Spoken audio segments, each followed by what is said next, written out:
Kenapa? Jabariyah itu akan terjadi kalau kabiriyahnya itu sudah muncul. Kabiriyah itu muncul baru bisa dikatakan adanya jabariyahnya.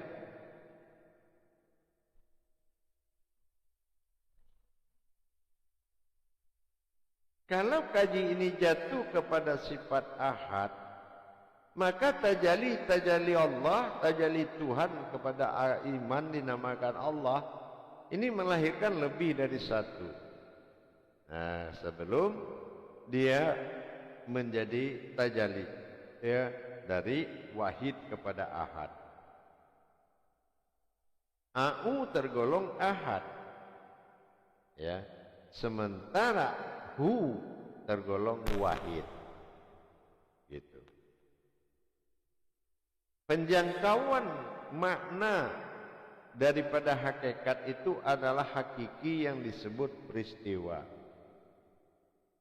Hakikat itu harus bisa dituangkan, hakiki itu dalam hakikat. Kalau hakikinya kita tidak menjalankan bagaimana tajalli kasrohnya, mulai dari jauharnya, alam jauhar itu tidak ada yang ada. Kalau siapa terlihat, siapa yang muncul, itulah yang ada. Nah, sekarang duluan mana? Jauhar daripada Ruhul Kudusnya, Nur Kudus, ya kan? Nur Kudus saja dia perlihatkan oleh jauhar. Jauhar ini alam. Nah, apalagi kumpulan kodrat yang sangat tinggi, sangat jauh dan sangat dalam, terkumpul jadi pandang. Bagaimana bisa tidak dia terlihat? Dia pasti terlihat. Karena Nur Kudus artinya subhanallah, dia maha suci, ya, maka dia siap memunculkan siapa yang dikatakan alif doma'u terlihat menjadi alif kasroh a. Inilah a'u yang diartikan aku yang ditulis ain. Memang tidak semua ilmuwan atau para jabariyah pencari ma'rifat untuk mendapatkan hal begini. Kita tidak perlu mengagung-agungkan kebesaran kalau dari kekuatan dan kekuasaan saja belum berdiri. Lantas apanya yang besar? Kalau kekuatan saja tidak sempurna, kekuasaan itu belum papan atas, bagaimana bisa ada kaji kebesaran akbarullahnya? Karena yang besar di sini siapa? Hu akbar. Allah hu akbar. Hu-nya yang akbar. Allah adalah nama yang dipanggil yang maha besar itu. Nah, itu. Jadi makanya di sini ada aku dan keakuanku. Aku adalah Maha Esa, keakuanku adalah Maha Besar. Ini penempatannya harus paham sebelum datangnya pemujian. Laksana kita ingin memuji Tuhan, tapi pujian kita itu tingkat dewa, bukan tingkat Tuhan. Paham enggak? Kalau pujian tingkat dewa diarahkan ke dewa. Kalau pujian tingkat Tuhan, hanya ketuhanan yang bisa memuji Tuhan. Siapa di balik ketuhanan? Siapa di balik Tuhan? Inilah aku dan dia.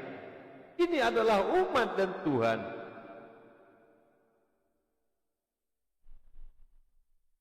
Mudah-mudahan tidak tergolong seperti itu.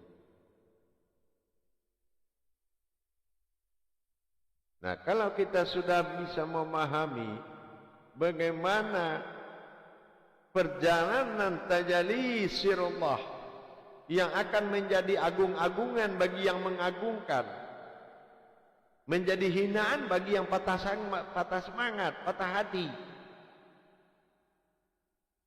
Diakibatkan apa?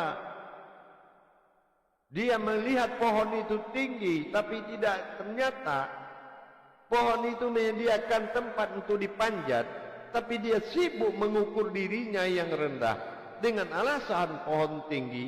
Ini orang muja dewa. Tetapi yang tidak memuja dewa, dia panjat pohon itu sampai kepada atasnya. Ini anapa, sifat alif menyatukan. Aku dan keakuan dalam pandang. Aku dalam kodrat, keakuanku dalam pandang disebut kekuasaan kutsinya Allah.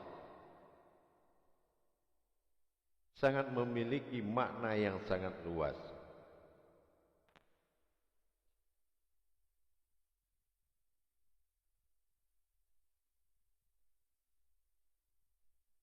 Kalau kita bicara tentang Tuhan, tidak terlepas bicara tentang satu.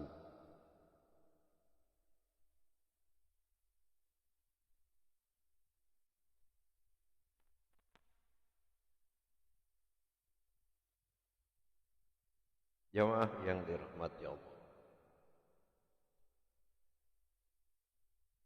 Logika tidak perlu dihentikan.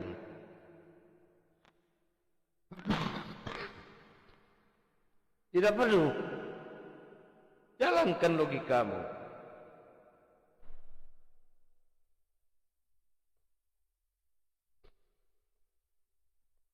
Pasti kalau jalan itu benar, logika itu pasti hidup dan menerima. Kenapa? Karena logika itu adalah jiwa. Jasad itu adalah raga. Yang dihentikan hanya caramu berlogika. Maka dituntun dengan cara ilahi. Pertama Allah hentikan di Al-Baqarah 269. Dia hentikan kamu berlogika dan dia berikan logikanya, yaitu paham.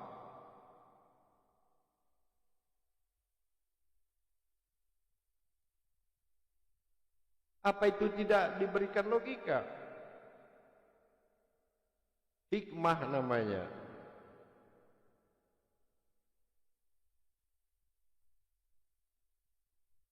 Begitu juga sebaliknya.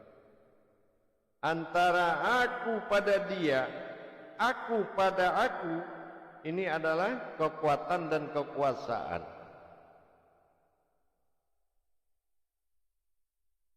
Aku pada aku, ini dinamakan kekuasaan, yaitu keakuanku yang disebut ketuhananku. Tetapi ada lagi keakuan di dalam keakuan. Inilah jiwa yang memberontak. Ini adalah jiwa yang gelisah. Dia mengatakan ada keakuan dalam keakuan. Apa contohnya keakuan dalam keakuan? Nah, saya sudah terangkan.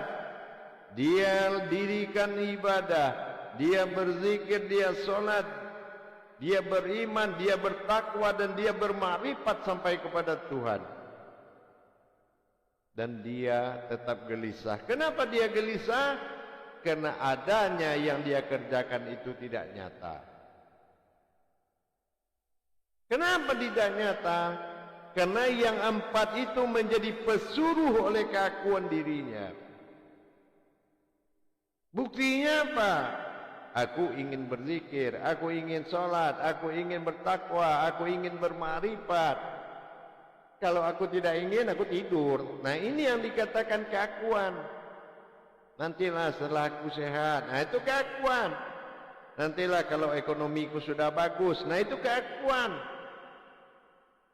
Ibadah saja bisa menyembah keakuan dia yang merasa tegak lurus dan tegap mengundi jiwanya.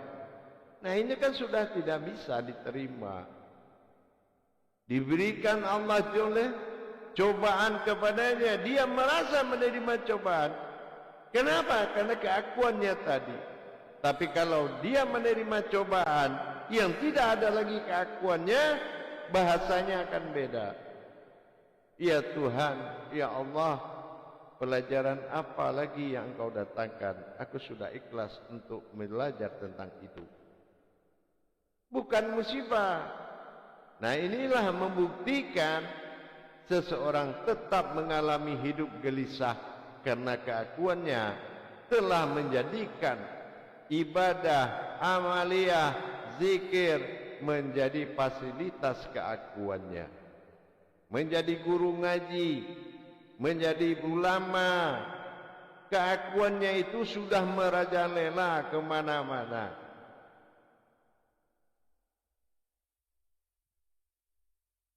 Karena apa? Keakuan Tuhan sebagai daya pandang lihat tadi tidak berkuasa, dan dia tidak menjadi kekuasaan itu sendiri. Disinilah terlihatnya mana zahir pandang, mana batin pandang. Itu yang terlihat, tidak ada yang melihat.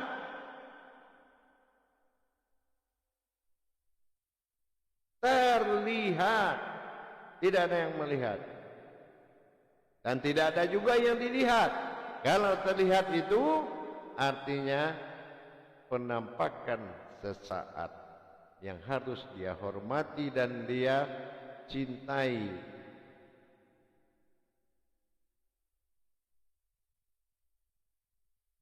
Jadi bagaimana kita mendirikan pandang, mendirikan lihat, dari kodrat a'u ain.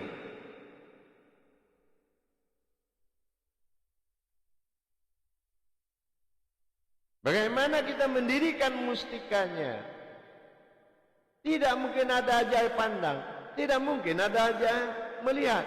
Lihat pelitanya seperti apa, kebangkitan pelitanya bagaimana sehingga dia nyata terlihat. Maka dapatlah izin penampakan kodrat pada aku, terlihat pada keakuanku. Aku dilihat dan aku melihat bagaimana perjalanan aku menjadi Tuhan. Nah gitu, gunanya untuk itu, bukan untuk dilihat-lihat oleh siapapun.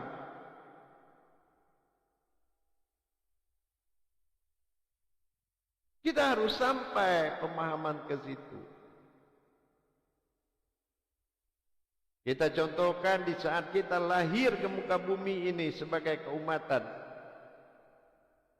Berapa tahun usia kita baru bisa melihat orang tua sendiri?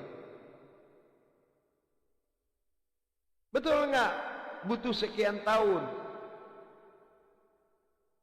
Tapi pandangan sudah sampai sebelum kita nginjak bumi ini.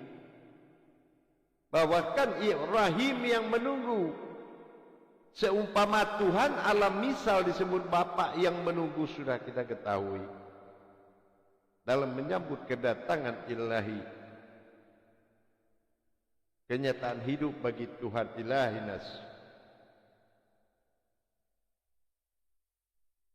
Nah inilah pokok daripada kajian kekuasaan pandang dan lihat.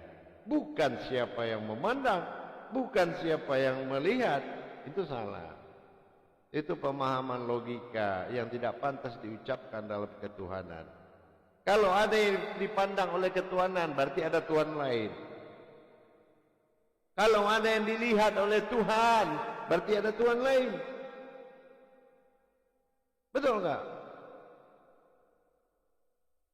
Prasangka itu bukan praduga. Prasangka itu kedudukan. Aku dalam prasangka hambaku. Kalau kedudukan Tuhan itu sebagai umat, maka kekuatan umatlah yang kita bawa-bawa.